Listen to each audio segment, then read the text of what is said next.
Today on The Mass Golfer, we look back at a historic 2022 in the Bay State both nationally and locally. We preview the upcoming tournaments featuring local golfers, and we'll show you how you can play some of the state's best courses. All of that and more next. Hello and welcome to The Mass Golfer. I'm your host, Stephen Hanjack. 2022 was a tremendous year for golf in Massachusetts. 2 national championships were conducted at famed Massachusetts golf courses, the U.S. Open at the Country Club in Brookline and the U.S. Senior Amateur at the Catanzet Club in Marion, Massachusetts. The 2022 United States Open was again hosted by the historic Country Club in Brookline, Massachusetts. The field was also comprised of 2 Massachusetts residents. Fran Quinn, who qualified in dramatic fashion, has played on both the PGA Tour and the Champions Tour. Michael Thorbjornsen was the defending Massachusetts Amateur Champion, as well as a former United States Junior Amateur Champ. The Stanford University star was also honored to be on the first tee in the first group on the first day of competition. Massive crowds enjoyed the back and forth action played out on the club's open course, which comprises different holes from the 27 available on the property. In the end, Matthew Fitzpatrick would be champion again, as he would take a one-shot victory over Will Zalatoris, adding to another great chapter of history at the Country Club and for Massachusetts golf. Following a successful U.S. Open, the 67th U.S. Senior Amateur Championship made its way to Marion, Massachusetts and the Catanzet Club. Among those competing at Catanzet was Mr. Fred Ridley, chairman of Augusta National Golf Club in the Masters Tournament. Well, anytime you play in a USGA event, there's a lot of excitement, but I think here at Catanzet, it has such a great history. The 1953 Walker Cup, and it just has such a great history, such a great membership, and you know they're excited that we're here, and we're even more excited. So I think it's going to be a great week. As the USGA often does, they had a local legend first off the tee on day one. In this case, Mass Golf Hall of Famer Frank Vanna Jr. had the honors. Of the many Massachusetts players in the field, Vanna and Roger Hoyt made it the furthest. Both advanced to match play and won their round of 64 matches in convincing fashion. Unfortunately, both would fall in the round of 32, but not without putting up a fight, taking their matches to the 18th hole. In the end, Rusty Strawn of McDonough, Georgia took home the title. The local golf scene's championships also had plenty of drama and incredible storylines as well. Let's take a look back at the 2022 championships in Massachusetts. In 2022, Mass Golf brought its first signature event of the season to Longmeadow Country Club. The 112th Massachusetts Open Championship was contested over 3 days at the Donald Ross designed course. On day one, a local amateur and a professional from Florida tied the competitive course record with matching 64s. Ethan Whitney, who plays out of Oak Hill and is a member of the Temple University golf team, found himself in a tie atop the leaderboard with Michael Cartrude, a mini tour professional from West Palm Beach, Florida. On day 2, Whitney grabbed the solo lead at 9 under and was one ahead of a familiar name to the Massachusetts golf scene, Matthew Newmack. While the amateurs were the story for most of the event, it was Michael Cartrude's steady play down the closing stretch that was the difference. Standing on the final tee, Cartrude trailed Matthew Newmack by 1, but an unlucky bounce saw Newmack's ball come to rest in the unplayable fescue towards the end of the fairway. That bounce allowed Cartrude to play it safe on the final hole. His score of 10 under was good for a one-stroke victory over low amateur Matthew Newmack and Georgia's Peter Nade. The 114th Massachusetts Amateur Championship returned to one of the founding member clubs of Mass Golf, Concord Country Club. On day 1 of the Mass Am, players and caddies could be seen wearing blue ribbons in support and solidarity for Connor Willett, who lost his father just days before the start of the championship. On that first day, Willett played a near-flawless round of golf. With a round of 1 under 69, he was one of just 5 players to break par on Concord's difficult layout. Willett finished stroke play T8, which easily got him into match play. Also finishing T8 was Ethan Whitney, one of Willett's best friends and the person he caddied for earlier in the summer at the Mass Open. On Wednesday, match play began, and it took extra holes, but Willett was able to outlast former Mass AM champion Nick McLaughlin. That set up a round of 16 match with none other than Ethan Whitney. The good friends went back and forth early, and on the 9th hole, Whitney looked to cut Willette's lead down to 1 by nearly acing the 160-yard par 3. Willette's shot left him with a 40-foot look for birdie to match, and it fell. After that putt, Whitney was unable to pull any closer, and Willette closed out the match on the 16th hole. On Thursday, Whitney was quick to jump on the bag to support Willette and return the favor from the Mass Open. In the quarterfinals, Willette battled back from an early 3-down deficit to advance past a gritty Christian Emmerich. Later that afternoon, the magic returned to Willette's putter, a sidewinding putt late in the match, which made its way onto SportsCenter's top 10 plays, helped Willette easily advance to Friday's championship match. Friday's championship made for the youngest matchup in the 114-year history of the Mass Am, featuring 19-year-old Willette and 16-year-old Ryan Downs. The 36-hole championship match saw waves of momentum for both players, but in the end, Willette's putter was the difference. Connor Willette's inspirational victory grabbed national headlines and will go down as one of the most incredible Massachusetts amateur championships of all time. The 119th Massachusetts Women's Amateur Championship was held at the Orchards Golf Club in South Hadley. It was a championship-worthy venue, having previously hosted the U.S. Women's Open in 2004. After day one, the top 6 players were all college-aged or younger. The second day saw Morgan Smith pull away from the field, easily earning medalist honors in the 1 seed in match play. Her sisters Molly and Maddie also played their way into match play, a rare feat to see 3 sisters all in the top 32. On one side of the bracket, Morgan Smith went toe-to-toe with defending women's amateur champion Katie Schernicker. The two put on a putting clinic, but in the end, Smith's putter was just a bit hotter. On the other side of the bracket, Emma Abramson, who won the girls' junior amateur a few weeks earlier, squared off against University of Virginia standout Rebecca Scholar. Scholar's experience on the big stage proved to be enough, setting up a championship match with Smith. Before that final match, Smith talked about what it was like to get to this point. If we want to talk about confidence here, last summer was like the most defeating golf summer of my entire life.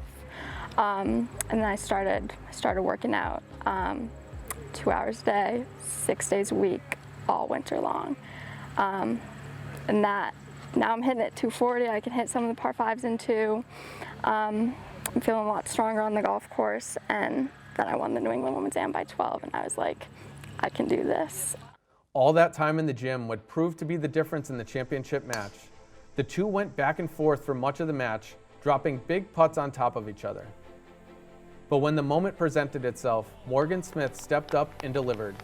Facing a forced carry on the second shot of the par 5 16th, all that time working out paid off and swung the momentum in her favor, allowing her to cap off the victory on the final hole. Still ahead, we learn of the economic impact of golf in the state of Massachusetts. Plus, we preview the Massachusetts Open and the Mass Amateur when the Mass Golfer returns. This segment of the Mass Golfer is brought to you by Youth on Course, getting kids on the golf course for just $5 per round.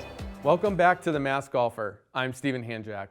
The golf business has been booming, and it is a key driver in the Massachusetts economy. A recent study by the Alliance of Massachusetts Golf Organizations found that golf contributes over $3.38 billion to the Massachusetts economy. Mass Golf's Jesse Menachem tells us more. Back in 2012, the total economic impact was $2.7 billion. So we've grown to $3.3 billion. So you've seen in a decade's time how much growth there's been. On top of that, we're also seeing from a playability and an engagement standpoint. An example, our membership was level at about 85,000 individual golfers in the state. We've now eclipsed 110,000 golfers. So you can tell that these youth programs are working. We're seeing new demographics in the game, from women to diverse individuals, and we're excited about that. That's the future of this sport, and it allows us to be representative of the community and really of the world. This study is an important vehicle for us to be able to share our story and all that this industry can offer to the Commonwealth and the constituents. And from economic impact to environmental to physical health and wellness and mental wellness. We saw back in the pandemic that we were one of the first recreational activities to open back up, and we're able to prove that we're a powerhouse. We're a strong entity that can be for all walks of life. be over 35,000 jobs throughout the state at our facilities, through manufacturing, working for organizations or tournament outfits. You know, it's really, in this day and age, it's tough on the labor market. So to be able to attract great employees, whether they're a superintendent, a golf professional, maybe they're producing golf balls at Titleist. These are important jobs that pay well, and they support our industry and at the same time support Massachusetts economy.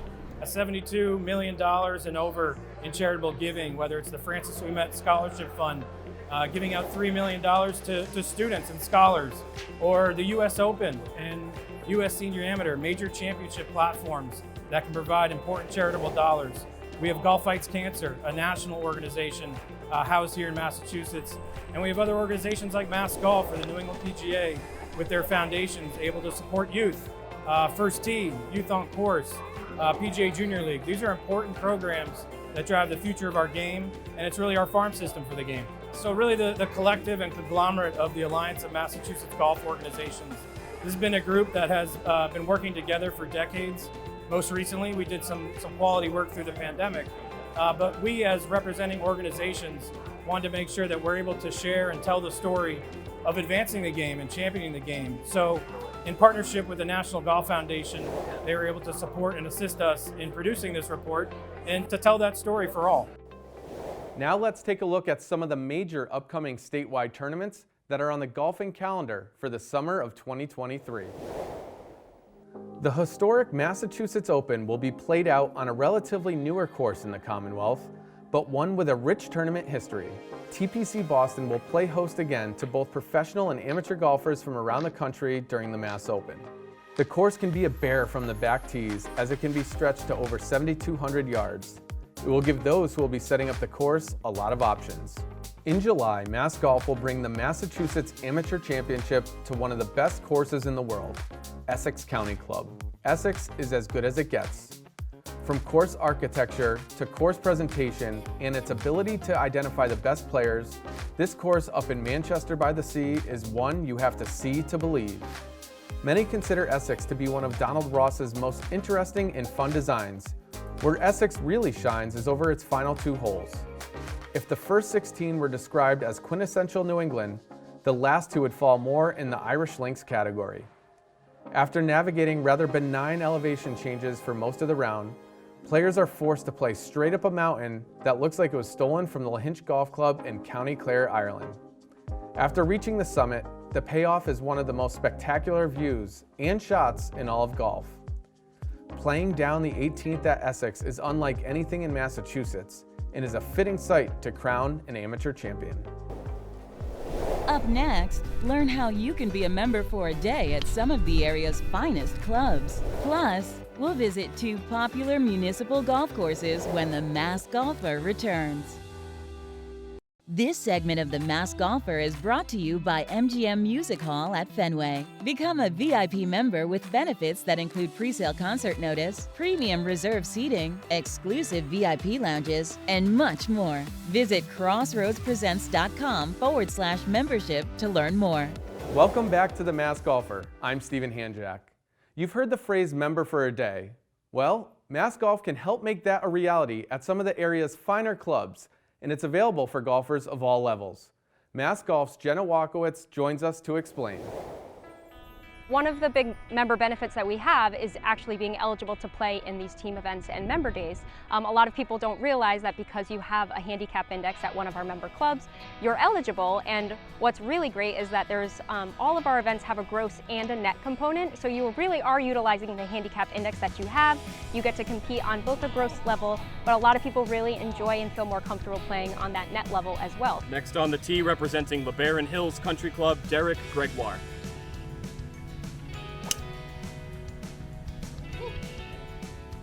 So when you get to a member day, what you can expect is casual but fun and slightly competitive atmosphere. If you want it to be that way, it's totally up to you. We have 3 divisions. You can choose which tees you play from in each division, and then the top 3 in each win Pro Shop credit. But it's a great way, I think, to get involved with Mass Golf because it's a very, like I said, friendly atmosphere. It's a fun day. You can play with your friends, family, whoever you want. I've played in over 20 of them, and it's a great opportunity to get out and play on courses that typically you wouldn't be able to get out on. These private courses are in beautiful shape, and it's a great experience, and we try to get out often on these. Our team tournaments are a really great time as well. Similar to the member days, they're casual, they're fun, there is some competition, and all of our team events are just that, they're team events. So you get to compete and play with a person of your choosing. What I've found is that there's a great community of golf here in Massachusetts, and we get an opportunity to see a lot of pretty accomplished golfers, but it's still a lot of fun for the ones that are in the high handicapped area too. Another par. Are we going straight up? To be eligible to play in any of our member days or team tournaments, all you need is a Mass Golf membership, which essentially is a handicap index at any one of our member clubs. So I highly encourage you to head to massgolf.org because our website has everything that you need, from the listing of all of our events, the different eligibilities and formats for those events, and plus all of the great venues that we are going to throughout the course of the summer. And the great thing is that all of our events cater to really any of the golfers that we have out there, whether you're new, whether you're experienced, male, female, you enjoy gross or net competition, shorter tees or longer tees. I promise you we have an event for you. So I really encourage you to head to our website and sign up for an event today. Did you know that Mass Golf member clubs offer public access at 221 of the 340 member clubs? Of those, you won't find two other courses that are enjoyed more by the public than George Wright in Boston and Veterans Memorial Golf Course in Springfield, Massachusetts. George Wright Golf Course is a classic Donald Ross designed golf course located in the neighborhood of Hyde Park in the city of Boston. The course was opened in 1938 after receiving WPA funding to complete the construction. In recent years, George Wright has gained notoriety by being chosen as Golf Digest's best municipal course in Massachusetts and the 14th best municipal golf course in the United States by Golfweek in 2009. The Ross design has all the distinct characteristics utilized by the legendary golf course architect to challenge golfers. The Parkland-style golf course is a par 70 with a length of over 6,400 yards from the tips. A recent project that was completed was the complete renovation of the classic clubhouse, adding to the public's enjoyment before and after play. George Wright will be a stern test for the men and women looking to qualify for the United States Mid-Amateur and Women's Mid-Amateur Championships. Veterans Memorial Golf Course in Springfield, Massachusetts has undergone an extensive renaissance, with the City of Springfield's investing $1 million in the renovation of Veterans and Franconia golf courses. This work is already paying dividends as it will host 2023 U.S. Junior Amateur qualifying. The course opened in 1964 by famed New England golf architect Jeffrey Cornish. The tree-lined fairways demand accuracy off the tee, and although not considered a long course by today's standards, the course will offer plenty of bite on the famed Cornish-style greens that have been made famous all throughout New England.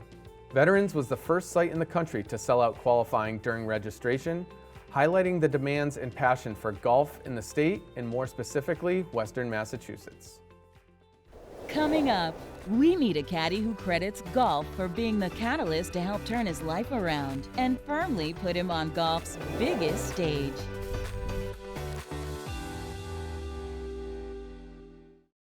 This segment of The Masked Golfer is brought to you by Titleist, the #1 ball in golf, and FootJoy, the #1 shoe in golf. Welcome back to The Masked Golfer. I'm Stephen Hanjack. In golf, recovery shots are an important part of the game. But for caddy Nick Croicey, it was golf that helped with his recovery and brought him to the PGA Tour, working the bag for professional Zach Blair. I got into the game of golf kind of from my dad. Really young age, he would bring me to Pine Knoll Par 3 in Western Mass, kind of right on the Springfield-Wilbraham line. I've played hockey like my whole life, and that was kind of my main sport. And you know, in my early teens, I kind of got into drugs and alcohol, and it definitely consumed me and like took over my life for like a good 4 to 5 years. It was really out of hand, and you know, luckily I was able to find recovery and get sober at that age. Nick made the choice to put the effort into his recovery by doing the 12-step program with AA. It required him to make a 180-degree change in the way he was living. And part of that change was a rededication to the game he was introduced to as a child, golf. Golf kind of did, in a sense, like save my life because, early on in sobriety, you're somewhat like lost in a sense of like kind of just trying to find like your identity and kind of like what passions and hobbies you have to kind of fill your time. When I did get sober, me and a couple of my friends like would try to play as much as we could, and half the times on the weekends we'd play 36 holes Saturday and Sunday. It just consumed me from kind of that point on. With his newfound love of golf, he worked in the restaurant business but didn't have the passion for it. A friend caddied at the country club in Brookline and got him loops there, but it was a chance meeting at a golf tournament that would change his life. Yeah, so I first met up with Nick just at this golf event that I run called The Ringer. I think the first one he came to was at the Dormy Club in North Carolina. Kind of our like friendship blossomed, went on a ton of golf trips together, and he was hurt for 2 years, and during that time he kept saying, you should caddy for me full time when I'm back, and I didn't know if he was serious or not. And sure enough, he came back last summer, and I've been with him since then. Zach was looking for a knowledgeable caddy, but also a friend who would share the road with him 30 weeks a year, which can be a lonely place. Nick was the obvious choice.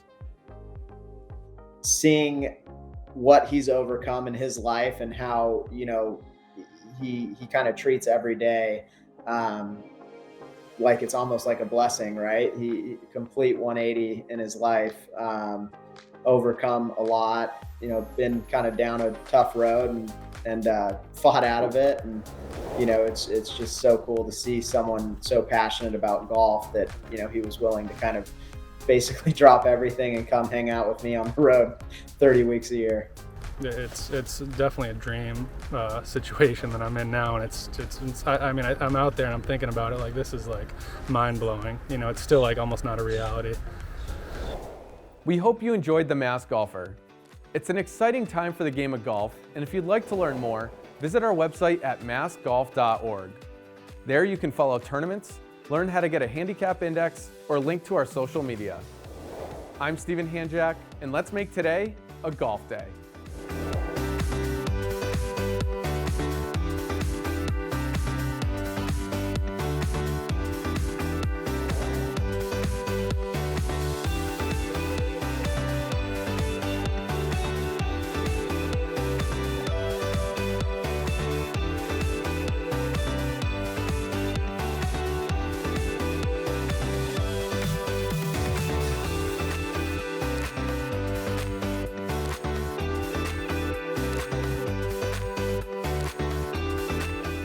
Produced by Mass Golf in association with Sociable.